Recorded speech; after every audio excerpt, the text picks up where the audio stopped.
E se eu te dissesse que os maiores empreendedores da história não estão na Forbes? Acabei de assistir a uma conversa com Rodrigo Silva, um dos maiores especialistas em Bíblia e arqueologia do Brasil, no podcast Como Você Fez Isso. E cara, minha mente explodiu. Porque enquanto todo mundo está obcecado com estratégias de growth hacking e funis de venda, existe um livro com mais de 3.000 anos que guarda segredos de empreendedorismo que a maioria das pessoas nunca vai descobrir. Não estou falando de religião.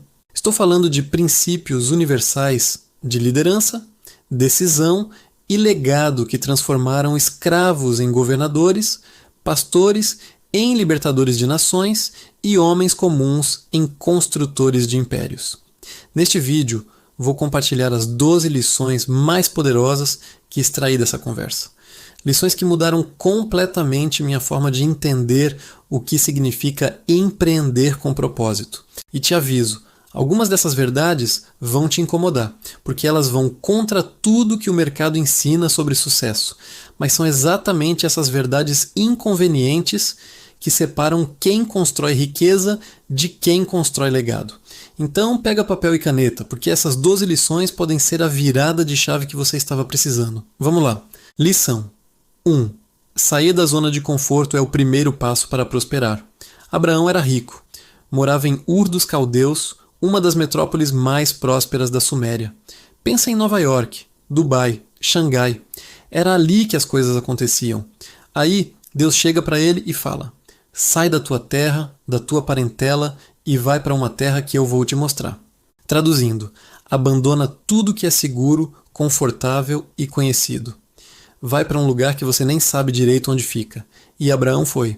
Saiu de uma metrópole para morar no interior do que hoje é Israel. Como se você largasse São Paulo para viver no sertão da Paraíba, sem infraestrutura, sem networking, sem nada. Aqui está a primeira verdade brutal sobre empreendedorismo. Prosperidade e zona de conforto não coexistem. Sabe aquele emprego CLT que paga as contas? Aquele negócio que funciona no piloto automático, mas não cresce mais? Aquela estratégia que deu certo em 2020, mas hoje está travada? É sua Ur dos Caldeus. E enquanto você não tiver coragem de sair dali, vai ficar naquele ciclo eterno de reclamar que podia lá estar melhor, mas nunca fazer o que precisa ser feito. Rodrigo Silva trouxe uma expressão em hebraico que me marcou. Lek lesha. Vai por ti mesmo, vai na confiança. Não é espera ter todas as garantias. Não é quando tiver 100 mil reais guardados. Não é depois que eu fizer mais um curso. É, vai. Abraão não sabia o endereço completo da terra prometida. Ele só sabia que Deus tinha prometido algo maior.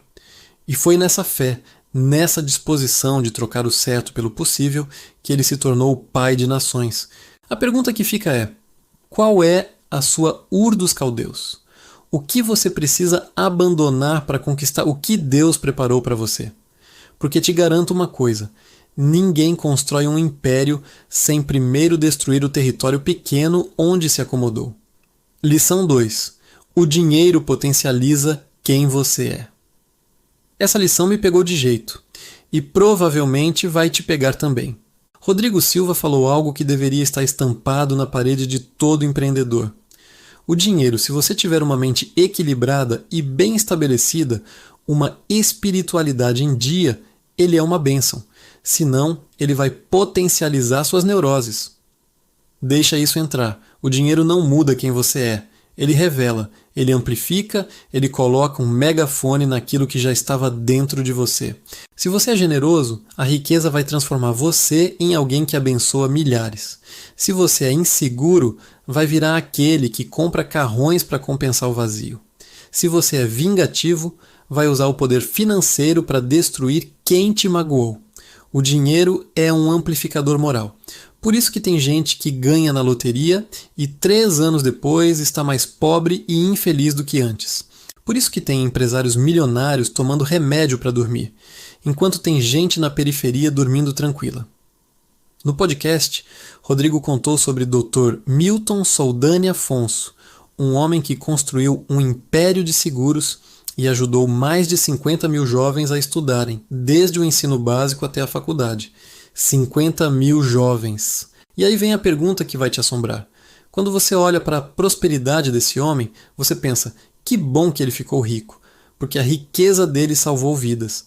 Mas quando alguém olha para a sua prosperidade futura, vai pensar o quê? Coitado, tão pobre que a única coisa que tem é dinheiro. Ou, graças a Deus esse cara prosperou porque a bênção dele transbordou para muita gente. Antes de correr atrás do primeiro milhão, corra atrás da maturidade emocional e espiritual para lidar com ele. Porque se você não estiver preparado, aquele milhão vai ser uma maldição de alta potência. Vai destruir seu casamento, vai afastar seus filhos, vai criar uma versão inflada e insuportável de você mesmo. Salomão entendeu isso. Por isso que quando Deus perguntou, o que você quer? Ele não pediu mais riqueza, pediu sabedoria. E aí sim, as riquezas vieram por tabela. Não peça o vagão, peça a locomotiva. Se você pedir sabedoria, maturidade, equilíbrio, os outros recursos virão naturalmente. Mas se você correr atrás só do dinheiro, sem ter estrutura interna para sustentá-lo, você vai implodir. E ninguém quer ser aquele exemplo de caiu tão rápido quanto subiu. Lição 3. Nem toda oportunidade lucrativa deve ser aceita. Essa aqui é para os espertos, para quem acha que dinheiro não tem cheiro e que oportunidade não se recusa. Spoiler, tem oportunidade que você deve recusar. Voltando para Abraão. Ele vai para o Egito durante uma época de fome em Canaã, chega lá e é recebido pelo faraó, porque naquela altura do campeonato, Abraão já era um empresário de peso. Mas aí ele comete um erro por medo. Fala que Sara é sua irmã, não sua esposa. O faraó fica interessado em Sara e quando descobre a verdade, expulsa Abraão, mas manda um monte de presente junto. Gado, ouro, escravos. E aqui está o erro que poucos percebem. Abraão aceitou. Rodrigo Silva foi cirúrgico ao apontar isso. Aquele dinheiro tinha origem duvidosa. O faraó não estava pagando Abraão por algo que ele merecia. Estava se livrando de um problema que ele mesmo causou com sua falta de ética. Abraão não deveria ter aceito aqueles presentes, por duas razões devastadoras. Primeira, a prosperidade dele deveria vir do seu trabalho associado à bênção de Deus, não de uma negociação antiética, mesmo que ele fosse a vítima. Segunda, aceitar aquilo era validar uma situação errada. Era dizer, tudo bem, desde que eu saia lucrando. E sabe qual foi a consequência? Entre os escravos que vieram estava Agar. E foi justamente Agar que gerou Ismael. E Ismael é ancestral dos árabes. Isaac, ancestral dos judeus. Eles estão brigando até hoje. Um erro financeiro de Abraão, aceitar dinheiro que não deveria, criou um conflito milenar. Isso não é exagero. É causa e consequência. Agora traduz isso para o seu negócio. Aquele cliente que você sabe que vai dar dor de cabeça, mas o pagamento é alto. Aceita? Aquela parceria com alguém que tem uma reputação questionável, mas que pode alavancar seu faturamento. Fecha. Aquele atalho que não é exatamente ilegal, mas você sabe que não é certo. Vale a pena? A resposta é não. Porque não basta que o recurso venha. Ele precisa ser lícito do ponto de vista jurídico, moral e espiritual. Tem dinheiro que vem envenenado. Tem oportunidade que parece ouro, mas é latão pintado. Tem acordo que vai te custar mais caro do que você imagina. Não em reais, mas em paz, integridade e legado. Rodrigo contou que mais tarde, quando Abraão teve outra oportunidade de lucrar após uma batalha para libertar seu sobrinho Ló, o rei de Sodoma ofereceu o espólio da guerra. E dessa vez, Abraão recusou. Falou, não vou querer nada para que você não fale que você me enriqueceu. Aprendeu a lição. Então aqui vai o princípio. É melhor ser menos rico e dormir tranquilo do que ser milionário e carregar uma culpa que te corrói por dentro. Porque tem sucesso que custa a sua alma. E esse preço, amigo, é impagável. Lição 4. Até as bênçãos no lugar errado viram maldição. Essa lição é profunda. E provavelmente é mais difícil de digerir, porque a gente cresce ouvindo que devemos buscar as bênçãos de Deus, sucesso, prosperidade, família, saúde, e tudo isso é legítimo, Mas existe um problema. Quando você coloca uma bênção no lugar errado da sua vida, ela deixa de ser bênção e vira maldição. A história de Abraão e Isaac ilustra isso de forma brutal. Abraão tinha tudo: riqueza, terras, gado, prestígio. E finalmente, depois de décadas esperando, ele tem o filho prometido, Isaac. Imagina a felicidade desse homem. Ele amava aquele menino mais do que tudo. E é exatamente aí que Deus faz o teste mais duro da vida de Abraão. Sobe no monte e mata o teu filho para mim. Muita gente lê isso e pensa, que Deus cruel! Mas Rodrigo Silva trouxe uma interpretação que mudou completamente minha perspectiva. Porque Abraão tinha colocado Isaac, essa bênção legítima, esse presente de Deus, em um lugar que não era dele. Isaac estava se tornando um ídolo, estava ocupando o espaço que só Deus deveria ocupar. E quando você faz isso com qualquer coisa, com seu negócio, seu dinheiro, seu status, até com sua família, você cria um desequilíbrio que vai te destruir. A pirâmide certa é assim: no topo, sozinho, isolado, Deus. Segundo nível, sua família. E dentro da família, primeiro seu cônjuge, depois os filhos. Terceiro nível, seu próximo, seu trabalho, seu propósito. Quarto nível, coisas materiais. Quando você inverte essa ordem, a pirâmide vira de ponta cabeça e ela cai. Tem gente que coloca o trabalho em primeiro lugar. Aí passa 20 anos construindo um império e quando olha para trás, perdeu o casamento e os filhos não falam mais com ela.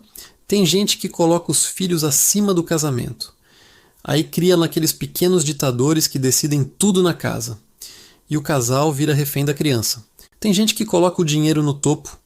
Aí ganha o mundo inteiro, mas perde a própria alma. Rodrigo Silva disse algo que me arrepiou. Eu amo a minha esposa mais do que a minha própria vida.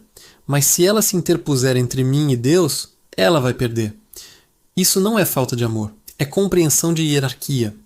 Porque só quando Deus está no lugar certo é que tudo mais pode funcionar harmoniosamente. E aqui vem o insight mais profundo. Quando Abraão decidiu matar Isaac, ele matou Isaac dentro dele. Fisicamente, Deus impediu, mas psicologicamente, emocionalmente, espiritualmente. Abraão fez o sacrifício. Ele colocou Isaac no lugar correto, deixou de idolatrá-lo, e aí sim pôde amá-lo de forma saudável. Aplica isso no seu negócio. Você ama sua empresa? Ótimo! Mas se ela está roubando seu tempo com Deus, sua presença com sua família, sua saúde mental, ela virou um ídolo. Você trabalha 16 horas por dia porque quer dar o melhor para seus filhos? Nobre. Mas se você sai antes deles acordarem e volta depois deles dormirem, você não está dando o melhor. Você está dando o resto. E quando seu filho de 17 anos estiver usando droga com toda a estrutura material do mundo, mas zero estrutura emocional, você vai perceber que inverteu a pirâmide. A pergunta incômoda é: o que você precisa matar hoje para colocar no lugar certo? Qual bênção se tornou um ídolo na sua vida? É seu negócio? Seu status? Sua conta bancária? Seu projeto pessoal? Porque até as melhores coisas no lugar errado viram as piores. Lição 5. Seu legado vale mais que sua fortuna. Chegamos na lição que é, para mim, o coração de tudo. E vou começar com uma pergunta que Rodrigo Silva fez no podcast e que me tirou o sono. Tem alguém hoje agradecendo a Deus porque você venceu na vida? Não vale sua mãe, não vale sua avó, não vale seus filhos, porque eles estão se beneficiando diretamente da sua prosperidade. A pergunta é: tem alguém fora do seu círculo familiar que agradece a Deus por você existir? Porque se a resposta for não, você pode ter sucesso, mas não tem legado. E sucesso sem legado é apenas barulho temporário. José do Egito é o exemplo perfeito disso. Ele nasceu mimado, filho preferido, sonhador. Foi vendido como escravo pelos próprios irmãos. Passou anos na prisão injustamente. Mas quando finalmente subiu ao poder como governador do Egito, ele não usou aquela posição apenas para se vingar ou para acumular. Ele salvou uma nação inteira da fome. E Rodrigo trouxe uma frase que eu vou tatuar na mente. Se o Egito não fosse salvo por José, o navio ia a fundo, e José junto. Em outras palavras, José só é lembrado até hoje porque a bênção na vida dele transbordou para milhões de pessoas. Ele não foi abençoado para ele, foi abençoado através dele. E é aqui que a maioria dos empreendedores erra feio. A gente constrói negócios pensando: quanto eu vou ganhar? Quanto eu vou lucrar? Como eu vou crescer? Tudo gira em torno do eu. Mas legado não se constrói com o pronome eu, se constrói com o pronome nós. A Forbes mede fortuna, o céu mede legado. E Rodrigo foi brutal nesse ponto. A Forbes é muito limitada na maneira de medir as fortunas, porque ela só mede pelo material. Um sujeito com 1 milhão e 30 anos para viver pode curtir muito mais do que um sujeito com 30 bilhões e 1 semana de vida. Ou seja, fortuna não é quanto você tem, é quanto tempo você tem para fazer algo significativo com o que tem. E aqui entra aí a história real que Rodrigo contou. Dr. Milton Soldani Afonso. Esse homem criou a maior empresa de seguros de vida da América Latina. Começou pobre, ficou multimilionário e ajudou mais de 50 mil jovens a se formarem. 50 mil! Pagou escola, pagou faculdade, mudou trajetórias, salvou famílias. Quando você ouve isso, qual é a sua reação? Que bom que esse homem ficou rico, porque a riqueza dele foi uma bênção para milhares. Agora imagina se você fica rico e a única coisa que muda é o tamanho da sua casa, a marca do seu carro e o número de seguidores no Instagram. Aí você é pobre, só que com dinheiro. A diferença entre riqueza e pobreza não está na conta bancária, está no impacto. E o impacto se mede por uma métrica muito simples. Quantas vidas estão melhores porque você existe? Rodrigo encerrou essa reflexão com algo que todo empreendedor deveria ouvir em loop. Qualquer pessoa que está crescendo na vida está se tornando empreendedor, parabéns. Mas o seu sucesso só vai ser realmente quantificável quando ele lhe trouxer um prazer que não vem do acúmulo de coisas, mas do legado que você deixa.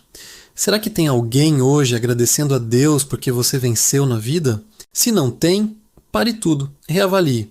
Porque você pode estar construindo um castelo de cartas que vai desmoronar no dia em que você partir. E ninguém vai lembrar de você, porque você viveu para você.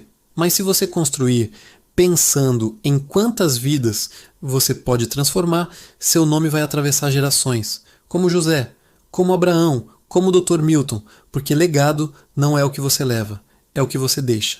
E a pergunta que não quer calar: o que você está deixando? Lição 6. O que a vida fez com você? Importa menos que o que você faz com isso. Essa lição destrói qualquer desculpa que você ainda esteja segurando. A história de José é brutal, e não no sentido romântico que a gente aprende na escola dominical. José nasceu mimado. Era o queridinho do pai, Jacó. Usava uma túnica especial, que na verdade era um símbolo de que ele seria o líder do clã quando o pai morresse. Imagina você ser o caçula, ganhar essa túnica na frente dos seus irmãos mais velhos e ainda sair contando seus sonhos onde todo mundo se curvava diante de você. José estava pedindo para apanhar. E apanhou. Os irmãos jogaram ele num poço, pensaram em matá-lo, depois venderam como escravo. Ele vai parar no Egito. Trabalha na casa de um oficial chamado Potifar. Tudo indo bem até a mulher de Potifar tentar seduzi-lo. Ele recusa. Ela o acusa de assédio. Ele vai preso. Injustamente. Anos na cadeia. Esquecido, traído pela própria família, acusado por fazer a coisa certa. Se você estivesse no lugar dele, qual seria a sua reação? A vida é injusta comigo. Eu não merecia isso. Minha família me destruiu. Eu fiz a coisa certa. E olha onde estou. Todas as desculpas seriam válidas. Mas José não escolheu a desculpa. Escolheu a narrativa. E Rodrigo Silva trouxe um exercício que ilustra perfeitamente isso. Ele pegou uma caixa cheia de bugigangas aleatórias, um despertador, uma caneta, papel higiênico e pediu para adolescentes contarem uma história. O truque: à medida que ele tirava objetos da caixa, eles tinham que inserir aquilo na história. E aí vem um insight poderoso. Vocês não tinham controle sobre o que sairia da caixa, mas vocês tinham controle sobre que história vocês contariam a partir do que saía. O objeto não está na sua jurisdição, mas o enredo está. José não controlou ser vendido como escravo. Não controlou ser acusado injustamente. Não controlou ir para a prisão. Mas ele controlou quem ele seria em cada uma dessas situações. Na casa de Potifar, ele se tornou o melhor administrador. Na prisão, ele se tornou o conselheiro dos presos. Diante do faraó, ele se tornou o solucionador de problemas. As vestes na vida de José iam mudando, de favorito a escravo, de escravo a prisioneiro, de prisioneiro a governador. Mas em cada fase, ele escolheu a atitude. E quando ele finalmente chegou ao poder, ele não usou aquela posição para se vingar. Ele salvou o Egito e salvou a própria família que o havia traído. Porque ele entendeu algo que poucos entendem. Mais importante do que o que a vida fez com você é o que você faz com aquilo que a vida te trouxe. Agora aplica isso na sua realidade. Você teve uma infância difícil? Tem gente que teve pior e venceu. Você foi traído no negócio? Tem gente que foi traída e reconstruiu do zero. Você perdeu tudo na pandemia? Tem gente que perdeu e hoje está maior do que antes. Trauma não é desculpa, é combustível, se você usar certo. Rodrigo disse algo que precisa ser repetido. Tem um monte de gente que teve trauma igual ou pior que o seu e subiu na vida. Então, se está com problema de autoestima, agache e pegue, porque ninguém é seu empregado. Quem quer, dá um jeito. Quem não quer, dá uma desculpa. E olha, eu sei que isso soa duro. Eu sei que tem gente passando por coisas pesadas agora mesmo. Mas a verdade libertadora é essa. Você não é refém da sua história. Você pode ser o autor de uma nova narrativa. As vestes vão mudando na sua vida. Às vezes você vai estar no topo, às vezes no fundo do poço. Mas a pergunta é: que história você vai contar com as peças que a vida te deu? Porque o José que entrou no Egito como escravo poderia ter se tornado um homem amargo, vingativo, cheio de ódio. Mas o José que salvou uma nação inteira foi o mesmo que passou por tudo isso e escolheu construir, não destruir. Então pare de contar a história de como o mundo foi injusto com você. E comece a contar a história de como você venceu apesar de tudo. Essa é a única história que vale a pena. Lição 7. Enfrentar seus demônios é obrigatório para liderar. Essa é para quem está fugindo de algo. E convenhamos, todo mundo está fugindo de alguma coisa. Pode ser um conflito não resolvido, um erro do passado, uma conversa que você evita há anos, um trauma que você enterrou, mas que continua te controlando de forma invisível. E enquanto você não enfrentar isso, você não vai liderar nada, nem a si mesmo. A história de Moisés é o exemplo mais poderoso disso. Moisés nasceu em uma época em que o faraó estava mandando matar todos os bebês hebreus. Sua mãe o escondeu num cesto no rio Nilo. A filha do faraó o encontrou e o adotou. Moisés cresceu no palácio, virou príncipe do Egito. Tinha tudo: poder, status, privilégio. Mas ele sabia que era hebreu, e ele sabia que seu povo estava sendo escravizado. Um dia, ele vê um egípcio espancando um hebreu, e numa explosão de raiva, Moisés mata o egípcio, esconde o corpo na areia. No dia seguinte, ele tenta separar uma briga entre dois hebreus e um deles fala: "Você vai me matar como matou o egípcio?" Moisés percebe que todo mundo sabe e foge com medo.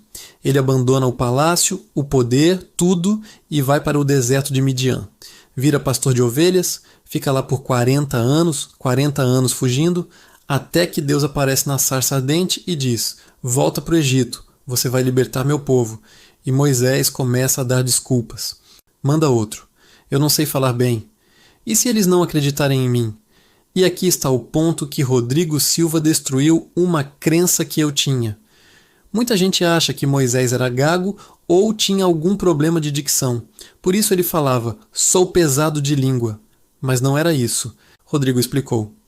Quando você aprende um idioma na infância, ele nunca morre. Moisés aprendeu egípcio quando criança no palácio. Mesmo tendo ficado 40 anos sem falar, se alguém começasse a conversar com ele em egípcio, voltaria tudo.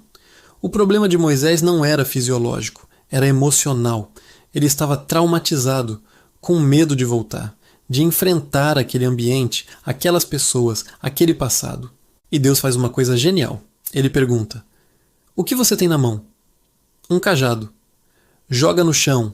Moisés joga. O cajado vira uma serpente e começa a persegui-lo.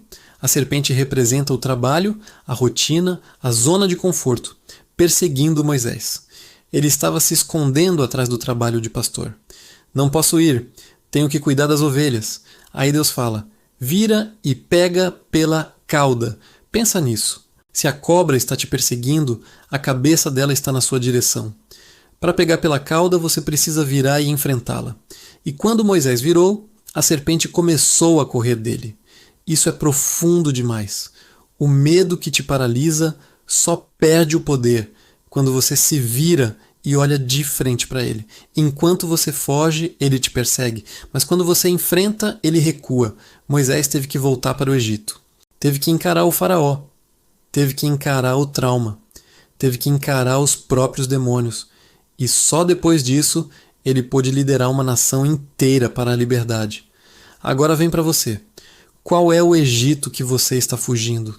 É aquela conversa difícil com seu sócio que você adia há meses? É aquele conflito familiar que você empurra com a barriga? É aquele vício que você finge que não existe? É aquele erro do passado que você nunca teve coragem de encarar? Você pode até liderar externamente, mas internamente você está sendo refém do que não enfrenta? Rodrigo disse algo que me arrepiou. Às vezes nós temos que enfrentar os nossos demônios, os nossos passados. Não é fácil. A gente tem a síndrome do medo do mertiolate. Lembra do mertiolate? Aquele remédio que ardia horrores? Quando você se machucava, sua mãe vinha com a espátula cheia de mertiolate. E o que você fazia? Já sarou, mãe, já sarou. Você soprava no ferimento, enchia de bactéria, mas fingia que estava tudo bem, porque a dor da cura parecia pior do que fingir que o problema não existia. E é assim que a maioria das pessoas vive. Fingindo que está tudo bem, soprando nos ferimentos, fugindo do Egito. Mas ferida não tratada infecciona. E infecção pode matar. Então, se você quer liderar de verdade, seja um negócio, uma família, um projeto, sua própria vida, você vai ter que fazer o que Moisés fez. Virar, encarar a serpente e pegar ela pela cauda. Vai doer? Sim. Vai ser desconfortável? Com certeza, mas é o único caminho para a liberdade, porque ninguém liberta ninguém carregando as próprias correntes. Lição 8. Líderes são cobrados na proporção de sua influência. Essa lição é para quem quer o poder sem a responsabilidade. Spoiler. Não funciona assim. Moisés liderou o povo de Israel por 40 anos no deserto. 40 anos ouvindo reclamação, ingratidão, rebelião. Ele intercedeu pelo povo inúmeras vezes. Ele abriu o Mar Vermelho. Ele subiu no monte para receber os mandamentos. Ele aguentou murmuração quando tinha comida, quando não tinha comida, quando tinha água, quando faltava água. Moisés deu a vida inteira por aquele povo. E quando finalmente chegam perto da terra prometida, o lugar pelo qual ele lutou durante 4 décadas, Deus fala: você não vai entrar. Imagina o baque. Moisés sobe no Monte Nebo. Deus mostra toda a terra de Canaã. Ele consegue ver Jerusalém, o Mar da Galileia, o Rio Jordão, o Mar Morto, e Deus diz: essa é a terra que eu prometi, mas você vai morrer aqui. Por quê? Porque em um momento de raiva, Moisés feriu a rocha 2 vezes para sair água, quando Deus havia mandado apenas falar com ela. Parece cruel, não é? Depois de tudo que ele fez, Deus o pune por um momento de fraqueza? Mas Rodrigo Silva trouxe uma analogia que muda tudo. Imagina um superintendente inspecionando um aeroporto. Ele entra no banheiro e vê o faxineiro dormindo em cima da vassoura. Ele dá uma bronca, assina uma advertência. O faxineiro volta ao trabalho. Advertência, não demissão. Agora esse mesmo superintendente vai até a torre de controle e vê o controlador de voo cochilando em cima do teclado. Demissão sumária. Imediata. Sem discussão. Por quê? Qual a diferença? O cochilo do faxineiro resulta em banheiro sujo. O cochilo do controlador pode causar um acidente aéreo com centenas de mortos. O nível de responsabilidade é proporcional ao nível de influência. O faxineiro ganhava menos, tinha menos privilégios, voltava para casa de ônibus lotado. O controlador ganhava mais, tinha carro no estacionamento, tirava férias em Miami. Mais privilégio, nasce code, mais responsabilidade. E o erro de quem está no topo custa muito mais caro. Moisés era o líder, o representante de Deus diante do povo, o homem que o povo olhava para saber como Deus era. Quando ele agiu com raiva, quando ele feriu a rocha em vez de falar, quando ele representou Deus de forma errada, aquilo teve consequências enormes. Porque um líder não erra sozinho. Ele arrasta multidões junto. Se Silvio Santos errasse feio no SBT, quantas famílias perderiam o emprego? Se um CEO toma uma decisão errada, quantos funcionários sofrem as consequências? Se um pastor, um político, um influenciador age de forma antiética, quantas pessoas são impactadas? Quanto maior a plataforma, maior a queda e maior o estrago. E Rodrigo foi direto. Todos aqueles que querem ser empreendedores, peça a Deus que ajude você a empreender, mas que dê a você a responsabilidade para saber lidar com o poder que Ele está colocando em sua mão. Porque poder sem maturidade é uma bomba relógio. Você quer crescer seu negócio? Ótimo! Mas você está preparado para a responsabilidade de ter 50, 100, 500 funcionários dependendo das suas decisões? Você quer ser uma referência no mercado? Maravilhoso! Mas você está pronto para o peso de saber que suas palavras influenciam milhares de pessoas? Você quer faturar milhões? Excelente! Mas você tem estrutura emocional e espiritual para administrar isso sem se perder? Porque o topo é solitário e cobrado.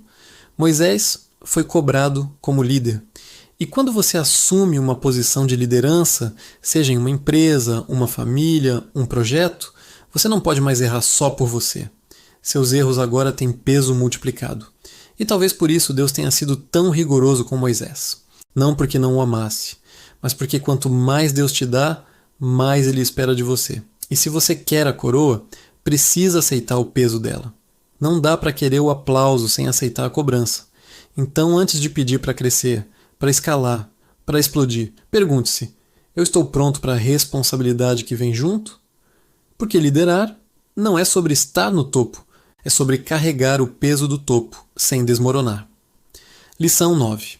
Esta vida é apenas um ensaio. A verdadeira vida ainda está por vir. Essa lição mexe com a forma como você enxerga absolutamente tudo. Jó era o homem mais rico e próspero da sua região. Tinha família, saúde, gado, terras, respeito. A Bíblia diz que ele era íntegro, e no hebraico a palavra é tam, que significa mais do que íntegro. Significa que ele era bom em tudo. Tudo que Jó tocava, prosperava. Se você o colocasse para administrar qualquer área, ela ia crescer. Se ele se mudasse para o seu bairro, você ia agradecer por ter ele como vizinho. Jó era aquele cara que você olha e pensa: esse aí Deus ama demais. Até que num dia, tudo desmorona. Num único dia, ele perde os filhos, perde os bens, perde a saúde, fica coberto de feridas, sentado num monte de lixo, coçando as chagas com cacos de cerâmica. A mulher dele fala, amaldiçoa a Deus e morre. Os amigos aparecem, ficam 7 dias em silêncio, porque era o luto no Oriente Médio, e depois começam a acusá-lo. Jó, você pecou, confessa, pede perdão. Deus não faria isso com você se você não merecesse. E Jó grita de volta: eu não fiz nada, eu sou inocente.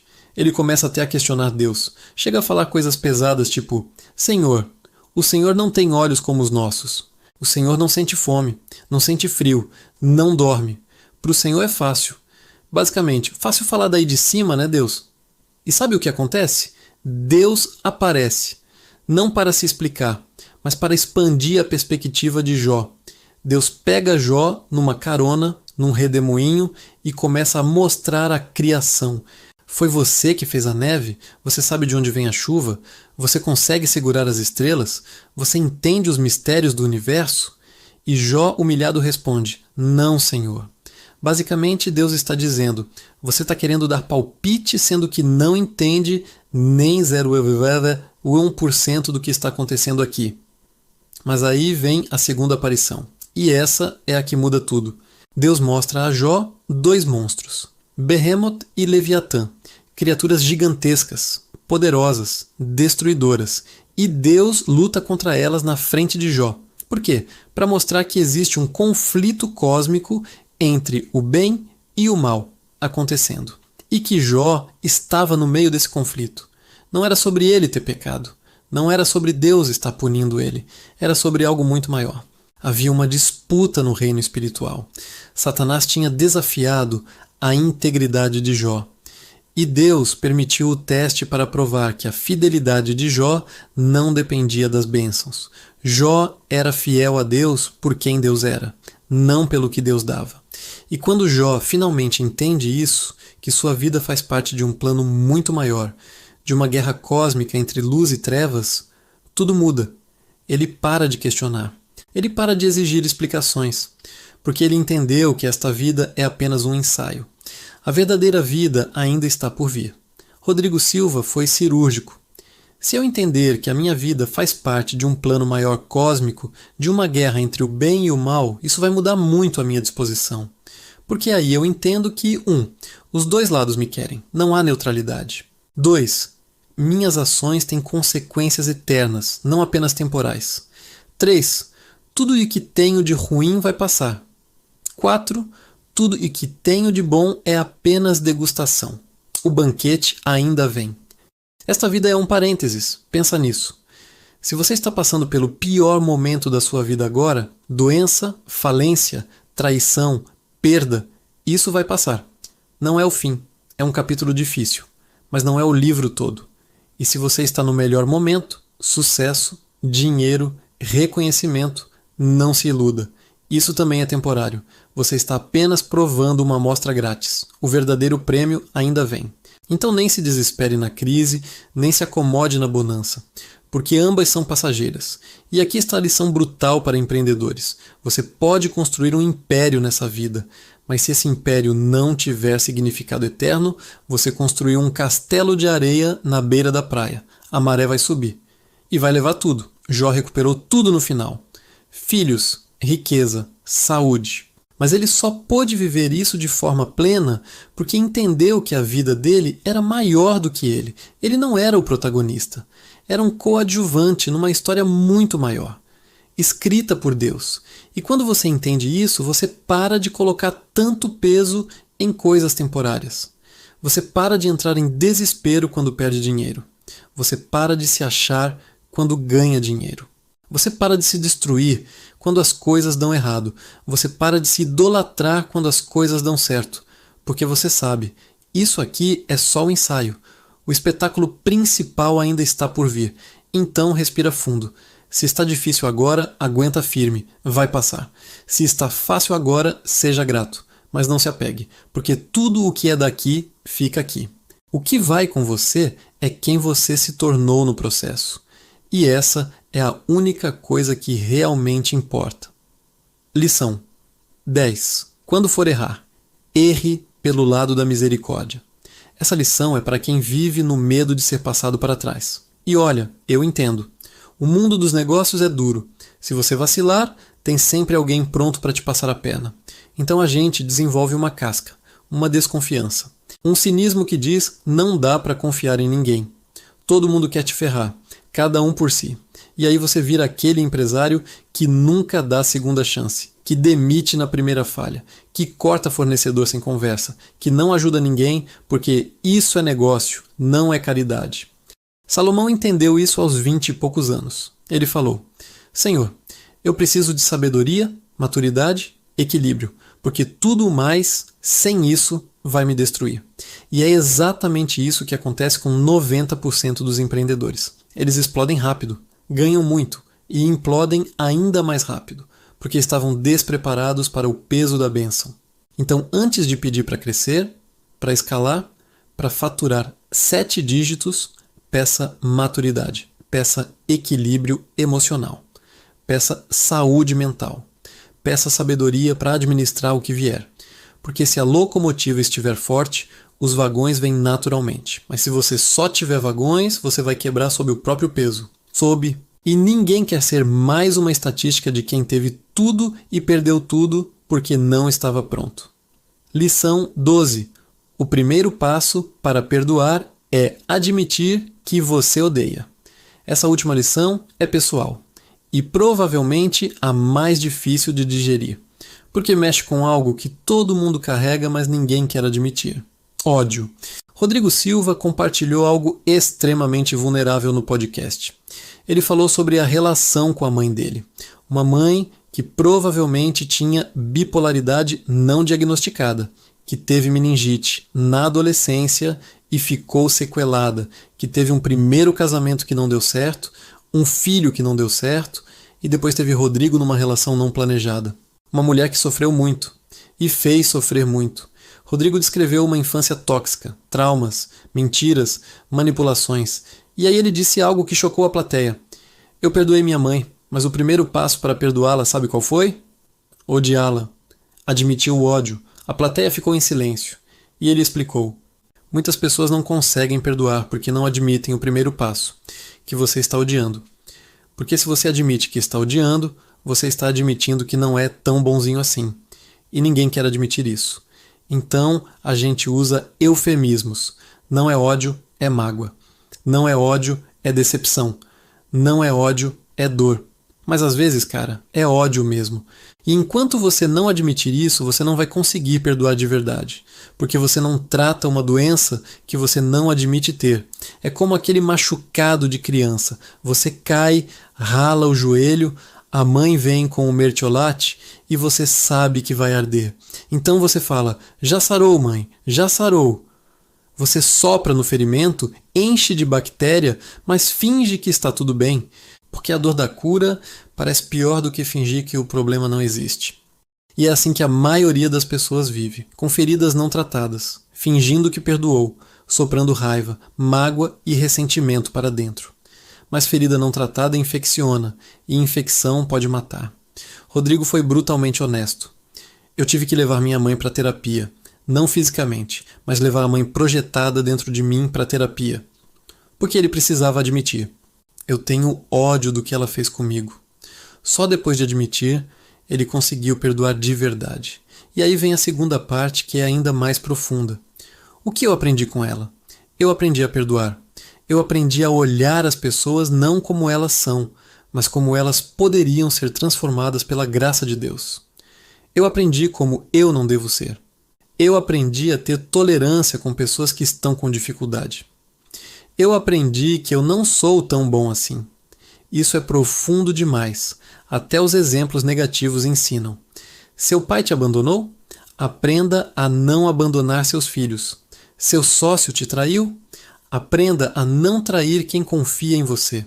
Seu mentor te decepcionou? Aprenda a ser o mentor que você gostaria de ter tido. Aprenda com o erro para não repetir o mau legado. E aqui está uma verdade libertadora. Você não consegue perdoar enquanto finge que não está com raiva. Então para de tentar ser o bonzinho que perdoa tudo automaticamente. Sente a raiva. Admita o ódio. Chame pelo nome. E aí sim, depois de reconhecer o veneno, você pode pedir a Deus: me ajuda a tirar isso de dentro de mim, porque isso está me matando. Porque guardar ódio é como tomar veneno esperando que o outro morra. Não funciona. Você é quem apodrece por dentro. Rodrigo fechou com algo que me fez chorar. Eu aprendi a valorizar os pequenos momentos de afeto. Toda vez que eu sou bem tratado num lugar, eu agradeço a Deus. Eu fui amado. Eu fui bem recebido. E eu consigo perceber a diferença entre o atendimento ao personagem e ao ser humano. E aqui, embora vocês convidaram o personagem, o ser humano foi bem tratado. Isso é alguém que perdoou de verdade, que não carrega mais o peso do ódio, que consegue enxergar amor nos pequenos gestos, porque ele admitiu a ferida, tratou a ferida e agora está curado. Então, se você está carregando mágoa, ódio, ressentimento de alguém, admita. Chame pelo nome. E só então você vai conseguir perdoar de verdade. Porque perdão não é esquecer, não é fingir que não aconteceu, não é voltar a confiar cegamente. Perdão é: Eu reconheço o que você fez. Eu admito que me machucou, mas eu escolho não deixar que isso continue me envenenando. E essa é a única forma de viver livre. Conclusão. Essas foram as 12 lições que eu aprendi assistindo ao podcast com Rodrigo Silva, sobre como pensavam os maiores empreendedores da Bíblia. Abraão me ensinou a sair da zona de conforto. José me ensinou que o enredo depende de mim, não dos objetos que a vida me dá. Moisés me ensinou a enfrentar meus demônios. Jó me ensinou que esta vida é apenas um ensaio. Salomão me ensinou a pedir a locomotiva, não os vagões. Mas, acima de tudo, aprendi que empreendedorismo sem legado é barulho temporário e que riqueza sem propósito é pobreza com dinheiro. Então a pergunta que fica para você, que assistiu até aqui: tem alguém hoje agradecendo a Deus porque você venceu na vida? Se a resposta for não, está na hora de revisar seus conceitos, porque você pode estar construindo um império. Mas se esse império não abençoar ninguém além de você, você está construindo um túmulo de luxo. E ninguém lembra de túmulos, lembram de legados. Então vai lá. Empreende, prospera, conquista, mas que a sua vitória seja a salvação de muitos. Porque no final, o que vai contar não é quanto você acumulou, é quantas vidas você transformou.